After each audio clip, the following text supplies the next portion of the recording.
Coba deh lupain dulu uang kertas sama koin yang ada di dompet kita. Mari kita lihat uang sebagai sebuah teknologi, sebuah penemuan yang benar-benar merevolusi peradaban manusia. Nah, dalam beberapa menit ke depan, kita bakal menelusuri sejarahnya yang luar biasa. Bayangin ya, di satu sudut dunia, ada seorang ibu di Mali yang menukar telur dengan susu. Sebuah transaksi yang nyata, bisa disentuh. Nah, ribuan mil jauhnya, di New York, seorang pialang saham memindahkan jutaan dolar cuma dengan sekali klik. Yang satu fisik banget, yang satunya lagi super abstrak. Tapi percaya nggak, keduanya itu terhubung. Kelihatannya beda banget kan? Tapi apa coba yang nyambungin ibu di Mali tadi sama pialang saham di New York? Jawabannya adalah sebuah jaring tak terlihat yang kita semua kenal, yaitu uang. Betul sekali. Walaupun kelihatannya jauh beda, mereka berdua itu sebenarnya ada di dalam satu jaringan pasar global yang sama, yang disatukan oleh sebuah ide yang kita sebut uang. Jaringan inilah yang menghubungkan pasar paling kecil di desa sampai bursa saham terbesar di dunia. Kutipan dari tahun 1677 ini pas banget. Intinya, uang itu adalah bahasa universal. Bahasa ini bisa melintasi budaya dan batas negara, memungkinkan nilai sebutir telur di Mali bisa dipertukarkan dengan nilai selembar saham di New York. Jadi, gimana ceritanya bahasa universal ini bisa lahir? Oke, kita mundur jauh ke belakang ke zaman sebelum ada dolar atau rupiah. Ke zaman di mana perdagangan itu, wah, mimpi buruk logistik deh, namanya barter. Nah, ini bagian yang seru banget. Sebelum ada koin, hampir semua benda bisa jadi uang, selama orang-orang setuju sama nilainya. Garam, saking berharganya bisa jadi uang. Ikan kod kering, kelapa, bahkan ini unik sih, batu bata teh. Dan ya istilah gaul bak buat dolar itu asalnya dari kulit rusa. Keren kan? Sejarah ini bahkan nyangkut loh di bahasa kita.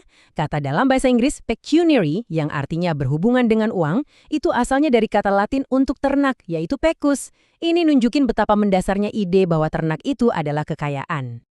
Lalu, terjadilah sebuah revolusi. Orang-orang Lydia kuno menemukan koin logam standar. Ini adalah titik baliknya. Tiba-tiba, uang jadi tahan lama, gampang dibawa-bawa, dan gampang dibagi.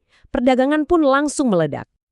Dari logam, kita lompat ke evolusi berikutnya yang jujur aja lebih radikal lagi, yaitu abstraksi uang.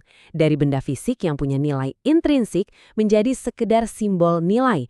Nah, disinilah uang kertas masuk ke panggung. Dan ini contoh yang pas banget kenapa uang kertas itu dibutuhin. Coba bayangin, Anda mau belanja bawa-bawa koin seberat 20 kilogram. Yang nggak praktis banget kan? Lempengan tembaga raksasa dari Swedia ini nunjukin dengan jelas masalah fisik yang berhasil dipecahkan oleh uang kertas. Prosesnya itu logis banget kok.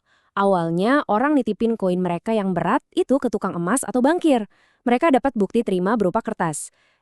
Lama-lama orang malah mulai tukar-tukeran pakai kertas bukti terimanya itu daripada repot-repot ngambil koinnya. Kertas itulah yang jadi cikal bakal uang. Inilah pergeseran paling fundamentalnya. Dari nilai pada bendanya menjadi nilai dalam sebuah janji.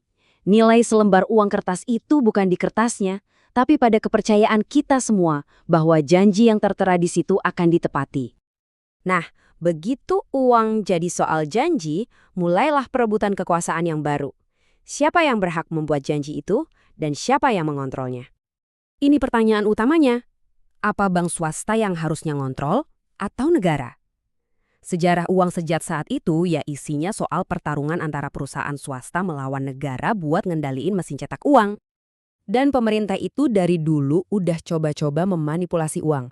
Lihat aja Kekaisaran Romawi. Waktu kaisar butuh lebih banyak uang buat perang atau proyek-proyeknya, mereka mulai ngurangin jumlah perak di koin mereka. Dicampur deh sama logam yang lebih murah. Hasilnya, ya bisa ditebak nilai uangnya anjlok. Mau contoh yang lebih modern? Selama Perang Saudara di Amerika, pemerintahnya nyetak uang kertas greenbacks yang nggak dijamin pakai emas. Tanpa jaminan itu, nilainya langsung jatuh bebas.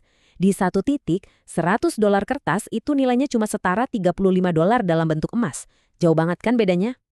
Oke, ini membawa kita ke zaman sekarang, di mana uang udah ngambil langkah terakhirnya yang paling abstrak dalam perjalanannya. Uang sekarang udah hampir sepenuhnya melepaskan bentuk fisiknya. Ini statistik yang mungkin bikin kaget.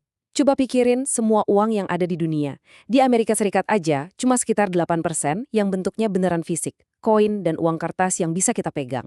Sisanya, cuma angka di layar komputer. Denyut elektronik di dalam server. Uang sekarang itu murni informasi. Triliunan dolar pindah ke seluruh dunia setiap hari, bukan lagi lewat kapal kargo, tapi sebagai data yang melesat lewat kabel fiber optik dengan kecepatan cahaya. Skalanya itu luar biasa. Jadi, kalau kita rangkum perjalanannya, kita udah beralih dari tukar-menukar barang fisik ke penggunaan komoditas yang disepakati, terus ke koin logam standar, lanjut ke janji di atas kertas, dan akhirnya jadi informasi elektronik murni. Nah, ini membawa kita ke pertanyaan terakhir yang cukup provokatif. Seluruh sejarah uang itu kan selalu soal siapa yang pegang kendali. Dulu ada kaisar, terus bankir, terus pemerintah.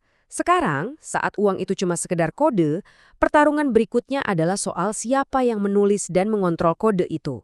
Dan itulah pertanyaan yang akan menentukan masa depan uang.